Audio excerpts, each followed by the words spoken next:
Good morning, VOB country. Good morning. I'm in the beautiful parish of St. James, St. Silas to be exact. Wind is absolutely lovely in this community, and I could stay here all day, put a hammock up, and just sleep. But we're not talking about sleeping. We probably could talk about being able to rest comfortably as it relates to Neighbourhood Watch program. So I'm joined by three committee members for the St. Silas Neighbourhood Watch program. We've got Ian here. This is our lead person this morning, our lead contact person, but I've also got Yvette and Roseanne, right? Right. So let's talk a little bit about your community and basically started this program, this Neighborhood Watch program. Well, I think that when we came together, it was for a different reason. We had some challenges from the construction on the east, and we had a meeting with them as a group. And out of that, we formed the Neighborhood Watch. Wow. Did you have any, like when we were speaking to our first guest, they literally had some problems with people breaking in a couple of houses, taking up construction material. Now, this community seems to be a more mature community. Lair's Court, it's ongoing. They're building out new construction. Did you have any challenges with that over the years? Yes, we had a couple of challenges. The person behind you here, they had a break-in some years ago. Television was, I won't call the name, television was stolen and so on. I had a near miss about 5, 6 years ago where somebody tried to enter my my window, Well, and my wife warded them off. right. Yeah, then we had a couple issues. Somebody filtered off gasoline from another neighbor and left the Siphoning tank gas from a dry, vehicle. completely dry. So we had our issues. We had our issues.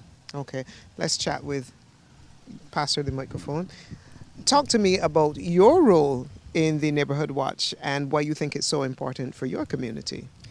Well, I am the PRO, the Public Relations Officer of the St. Silas. I want to know what a public relations officer does in a Neighborhood Watch program. So we're going to be getting some exciting stuff this morning. Actually, just to give information, receive and send information, really. It's not a big role like, you have at church or anything or other big organizations.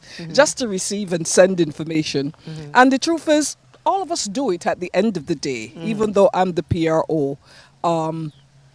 We have a committee set up Right. that would chair the whole thing, make sure that we guide everything, because obviously you have a group, but you need someone to. Ian is the president, I'm the PRO, things like that. So you need someone to push the activities and to say this is what we're going to do and this is when we're going to do it. Okay. So basically my role is not difficult at all. I have the easiest role.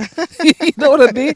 If we come up with something says to me and then we come together and we organize it, and I actually like that. I like the organization. Only as recent as last Saturday we had a meeting. The community came out very well Wow, that's good. on identifying suspicious persons, and as you know, that's quite important in this climate in which we're living. It is very important. So we had a community meeting as recent as last Saturday. Yeah. We had go ahead. And when you talk about identifying suspicious persons, it doesn't necessarily mean that the person is up to no good, because you could have hired somebody to do whatever. But you get that chain of communication going, hey, we've got a truck in the area, a van in the area, let's just be cautious. Then you realize the van is at Ian's house, and you say, but Ian, what's happening there? No, I just hired this gentleman to do whatever. So you have that constant communication going there. Yes, that's what we've committed to do as neighbors. That when we have someone working around the house, the gardener or someone come to collect something or doing other stuff around the house, let the chat know. Because it could be a genuine person, it could be the person I actually hired, or it could be someone who hired themselves. So we don't necessarily, it's keeping us on the alert Right. and looking out for each other's safety. Wow. Really, that's what it's all about. I think the one thing we're learning this morning is that constant communication and keeping those chats going and really alerting one another is really important. Let's talk to this beautiful young lady here. Come close to me. Come close to me. Yes. Your role. morning. Good morning. So initially, when we had the first meeting, because of the construction that was going on at the Apsil golf course, we were being impacted by a lot of dust and debris.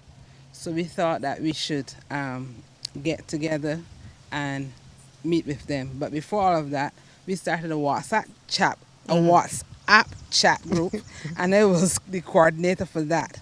And then we met with the personnel from the Apsil golf course, and we also invited our MP, and we were looking at how best we can um, look at compromises. What are the sort of developmental or gains that we could get from them and they get from us? And then after that meeting, um, there were a lot of other issues coming up because I'm not fully.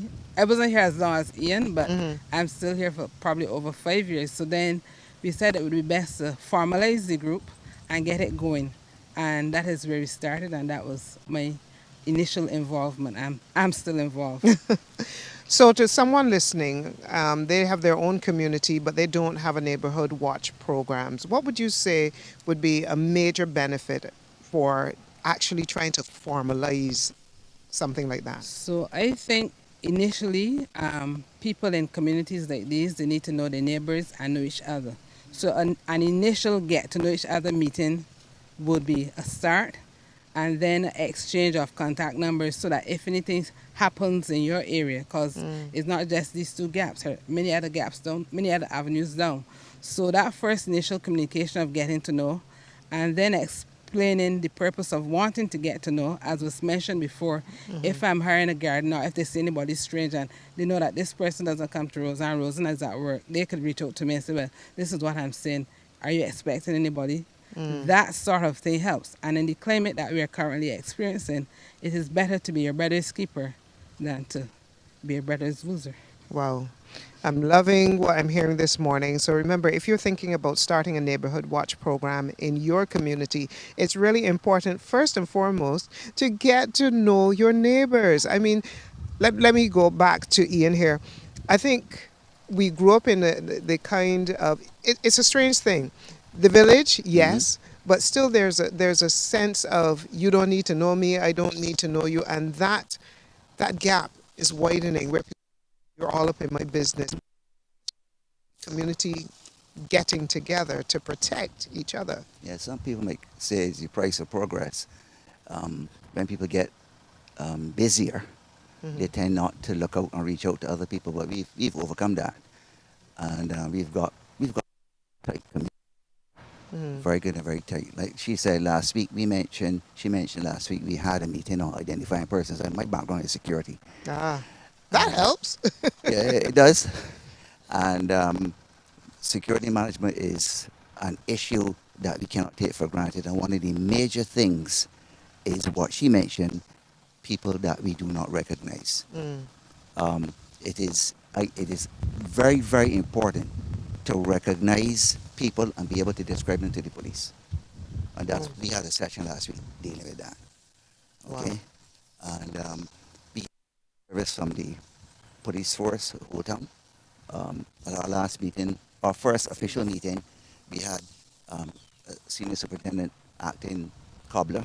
We had Roland Cobbler. Miss Roger Bob, who is the crime prevention officer.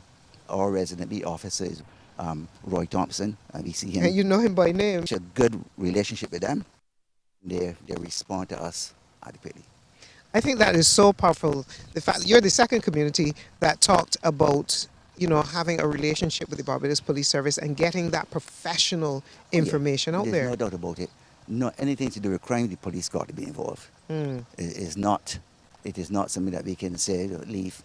People are changing, and I realize that people are not having the same regard for others as we mentioned this morning. Or you and there were 8 murders Wow. so far for the year. So we got to be more than careful. Wow.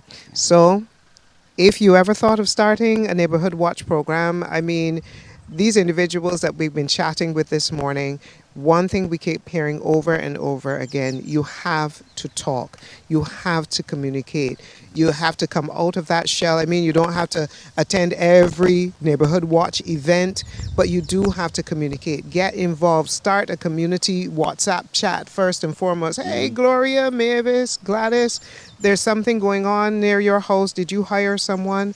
So these are the things that we really need to be conscious of. I want to thank you all so much for joining me. I hear Ronnie in the background. Thank you so much for joining me and sharing your information this morning about how we can be more solution oriented in protecting ourselves and our communities. Thank you. Thank you Thank very you very much. much.